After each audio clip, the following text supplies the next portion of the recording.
Hi there, welcome back to another edition of Nothing Exceptional.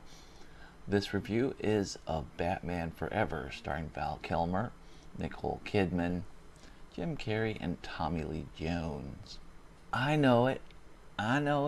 This movie was a box office success back in the 90s. When you look at it now, though, what really are your feelings on this movie? Mine have changed since the 90s. I'm not gonna lie, I liked it back in the 90s, but now I think it's a horrible movie, to be honest with you. It was the start of Joel Schumacher, the director, putting the bat nipples on the suit, which I don't like now. And as I watched it again, here's some things that stood out to me. Are you ready for them? Probably not, but I'm gonna hit you with them anyways. When the guy that was Jim Carrey or the Riddler supervisor at Wayne Enterprises is pushed through the window, tied to a chair, and then the police show up and they're like, well, clearly it was a suicide because there was a note in the video showing a guy running through the window. How are they gonna explain that when his body washes up and he's still tied to a chair? That's one point that I don't agree with on the movie. Second thing is, Wayne Enterprises has all these security cameras, yet Jim Carrey's character rides up on a bicycle to Wayne Manor, plants that note right on the gate, and there's not one security camera there that's pointed at the gate. How secure is that, really? In this movie, there were parts of it that seemed overacted and other parts that seemed underacted.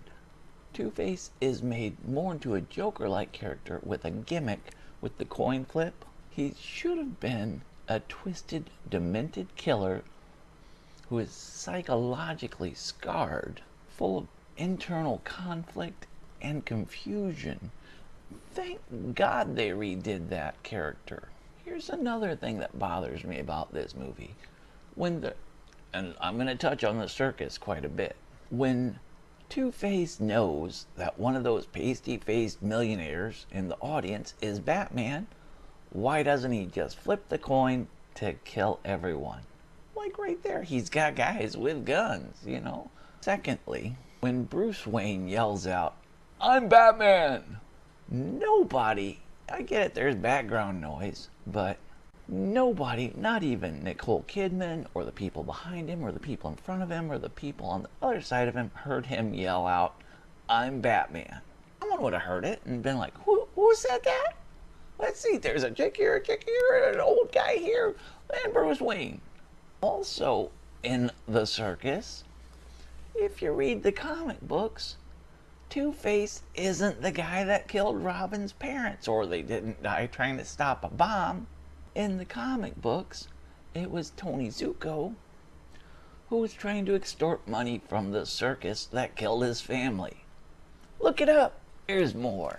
In the scene where Two-Face dresses like an old woman pushing a baby carriage, Batman still drives right past him after he tried to blow him up with a rocket launcher. He could have just hit him and still avoided the baby carriage. Problem solved, right? Another thing that bugs me about this movie, and I get that there was clearly a point to it at the time, why is it that almost every bad guy in this movie is using glow-in-the-dark body paint or neon? You got neon on Tommy guns. You got neon glow sticks. Who the hell does that? I don't know the point to all of it. I don't know what's in Joel Schumacher's mind at the time. I don't have a way to ask the guy, like, man, how stoned were you?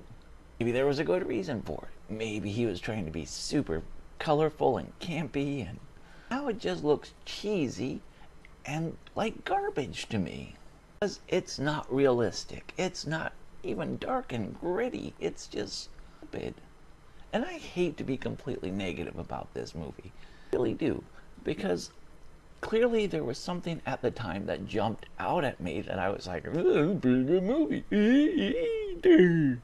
Maybe it was because it was different and he wanted to make it different from the other Batman movies. I don't know. Regardless of all that, the best rating I can give this movie, 2 stars out of 5. When you watch it today, it's still entertaining to a degree. It doesn't hold up to a lot of the other movies that are out there. It doesn't even really hold up to the Michael Keaton movies. Certainly doesn't hold up to the Christian Bale or even the Ben Affleck movies. But it's better than the George Clooney Batman. And in its own way, 1960s Batman movie was better. All I got for this movie. It's kind of a stinker. I'm sorry if you don't agree. You are more than welcome to leave comments down there. Down there, that's what those things are for. And I am certainly all for freedom of speech. So you make sure to do that if you don't agree. Until next time, be good to each other, kids.